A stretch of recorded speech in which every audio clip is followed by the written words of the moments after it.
Hey guys, how you doing? Am I on? Check, here we go. All right. So, many of you have been asking, hey, when are we going to watch the movie in chapel? Well, today's your day. You get to watch the movie. If you have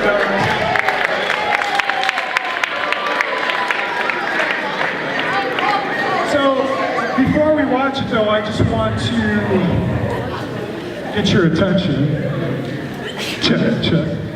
Before we watch it, I do want to thank everyone that worked really hard on it.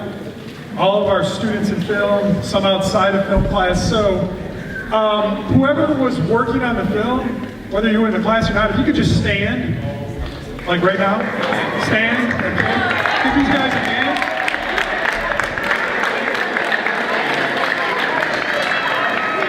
Thank you so much, guys, for your work that you guys did on this film to make it happen. I know it's injustice. You'll notice in the back, the 5th grade is coming in because they wanted to see it too. So. You guys can sit down now, it's cool.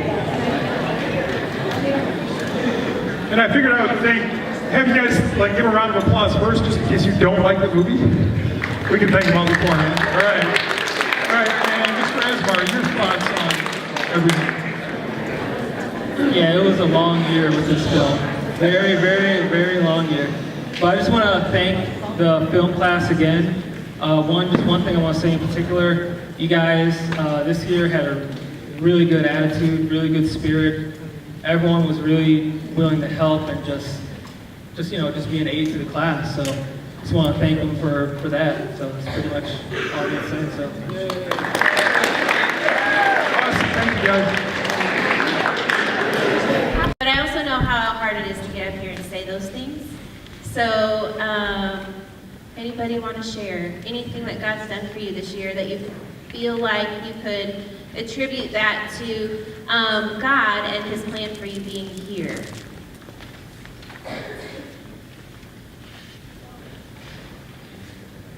I said I'm either going to get 150 blank stares or...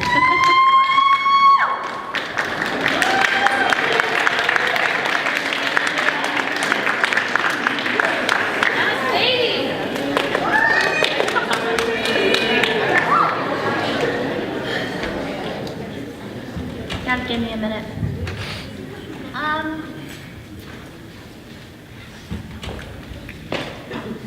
As some of you know, I was never a Christian.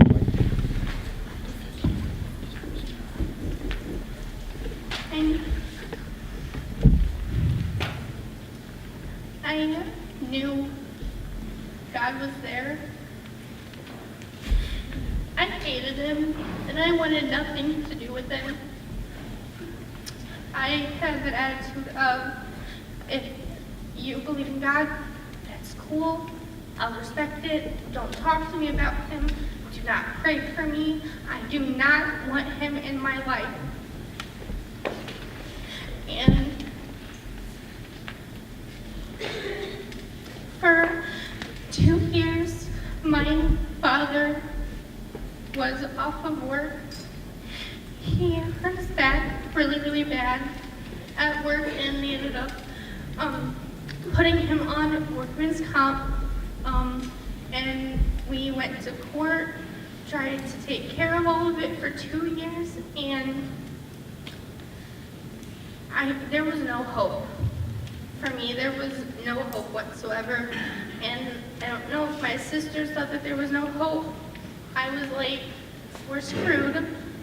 We're living in a crappy house that is leaking, that is almost 200 years old, that is falling apart, and we have nothing to eat. My mom took on 3 jobs, and yet they still managed to put us here at KTA. And there's 4 of us. There's me, Paige, Leona, and Andriana. And it was my first year at a Christian school, and I was like, I do not want to go to this school. It's going to be a whole bunch of nonsense. I do not want to hear about God. I'm literally going to hate it, and I'm going to hate everybody in it. And it wasn't up until November for Mr. McKinney's sermon. And if you weren't there that day was really powerful. Really was. You could feel the Holy Spirit. And that day, I couldn't do it anymore. I joined Eagle Ministries, and never once did it occur to me that would be singing Christian songs. Again, I went to public school my whole life. I went to church, and my attitude towards church was, okay, we have to look nice, have to have our hair done. Basically, give our last name a good rep. And that day, pause. I just want to thank you, Mr. McKinney. I could relate to you on a personal level before that, but I don't know if I ever told you this, but you led me to Christ, and I can't thank you enough. I really can't. Amen.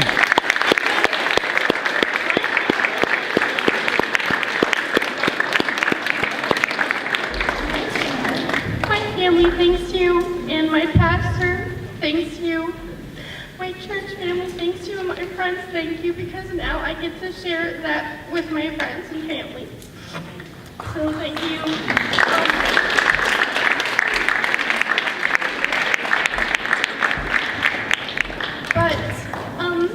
Mr. McKinney isn't the only person that has helped me through that.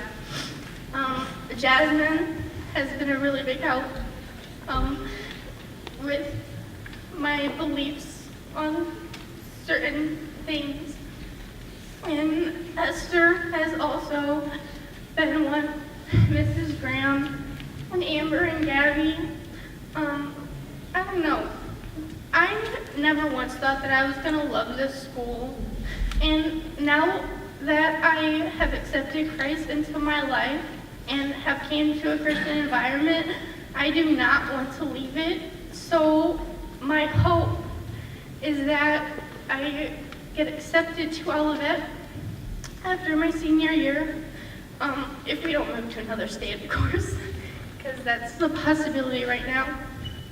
And I don't know, I love you guys a lot. Miss Sheets, thank you. Miss Reedy, you guys.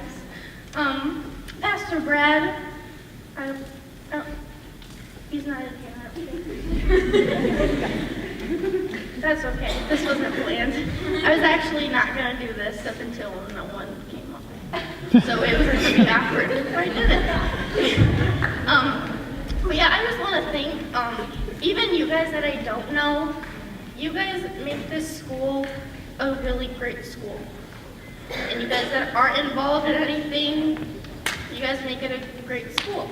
We have a good reputation at this school because of you guys. Not only because of the teachers, and not only, we live in Kankakee.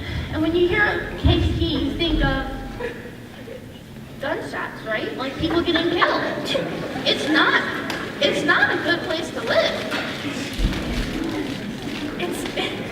It's not. Kankakee County is Bourbonnais, Bradley, and Kankakee. So the better one to live in all of those is Bourbonnais. But actually, Bourbonnais schools are really bad.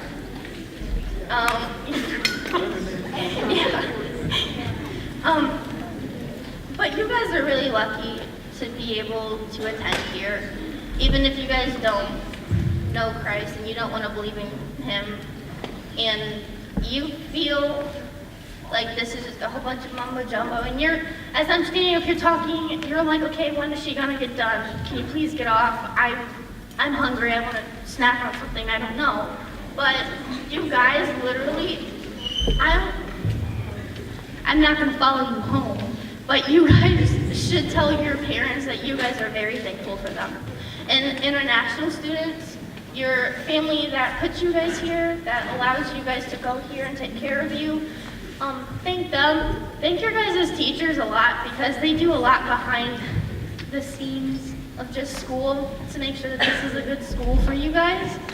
And I don't know.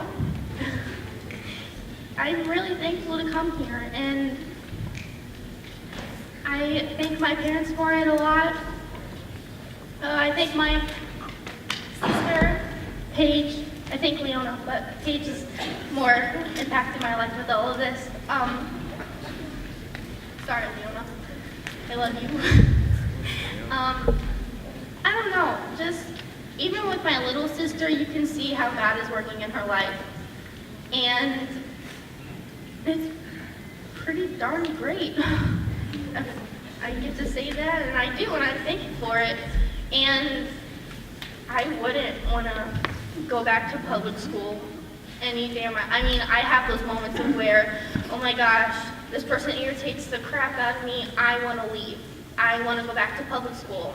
And now that I was thinking about it, because I was debating on coming up here and saying this, because we brought this up like not even 2 weeks ago, I was like, oh yeah, sure, I'll do it. And I was like, no, I don't want to do it, because it's going to be pointless, it's not going to mean anything, it's not going to mean anything to me, but it does, and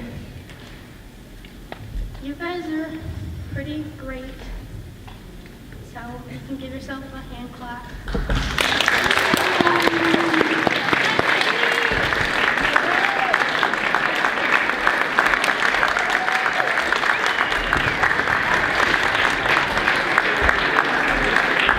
Thank you for being brave. Does anyone else have anything they want to share about what God has done? I agree with Sadie. You guys are awesome. You all have changed my life. It's funny because when us adults come in here to teach and be with you, we think like, and not in a bad way, but we think, okay, we're here, we're teaching, we're gonna give you something, and every single year we as adults walk away with what you've given us and how you've changed our lives. So I'm grateful for you all, like as Sadie has said. So you guys are awesome. Mr. Peters, is there anything that you would like to add to sum up your awesome movie? Give Mr. Peters and Mr. Azamar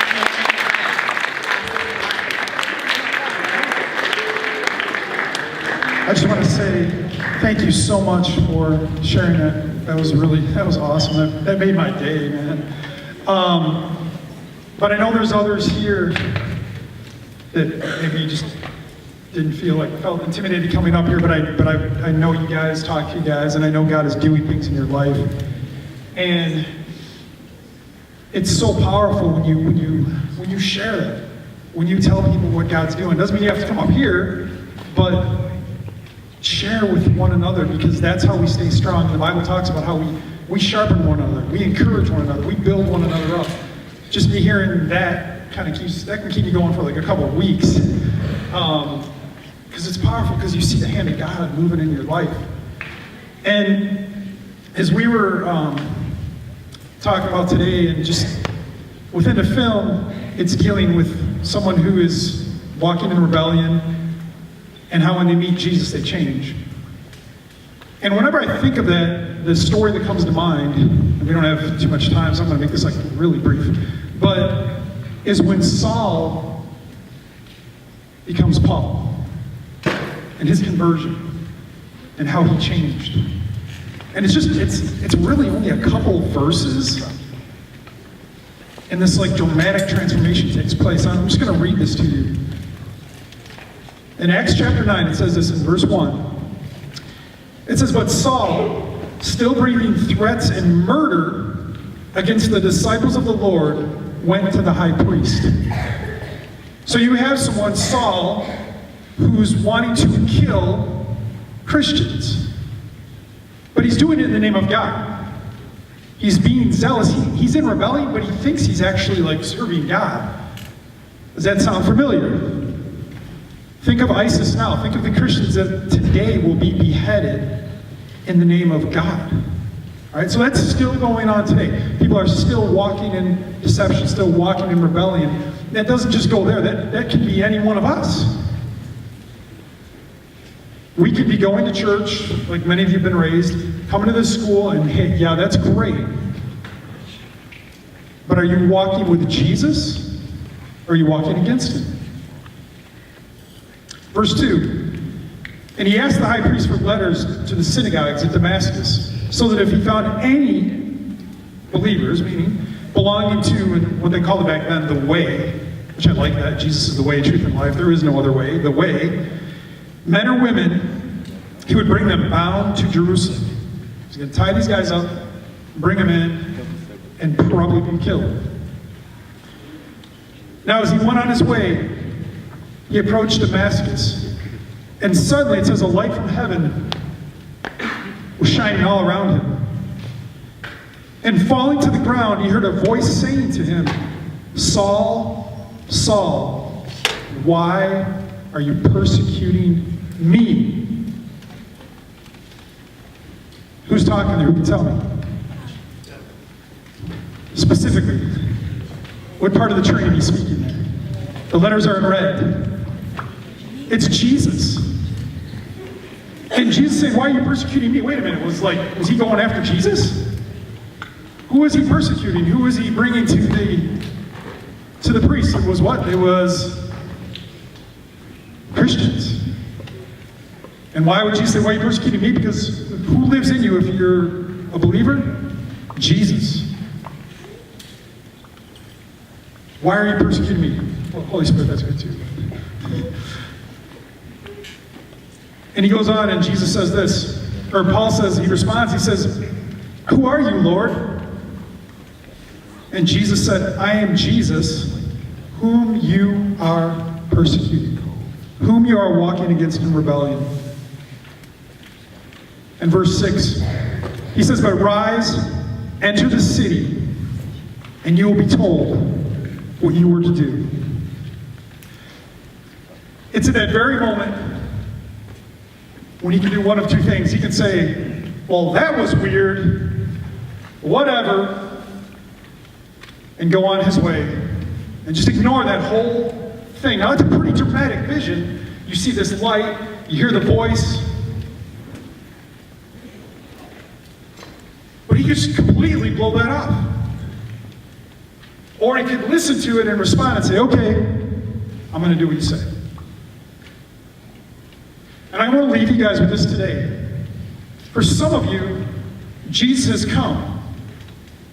And you've encountered Jesus, whether it was here or in your church or alone by yourself out who knows where, but he's come to you.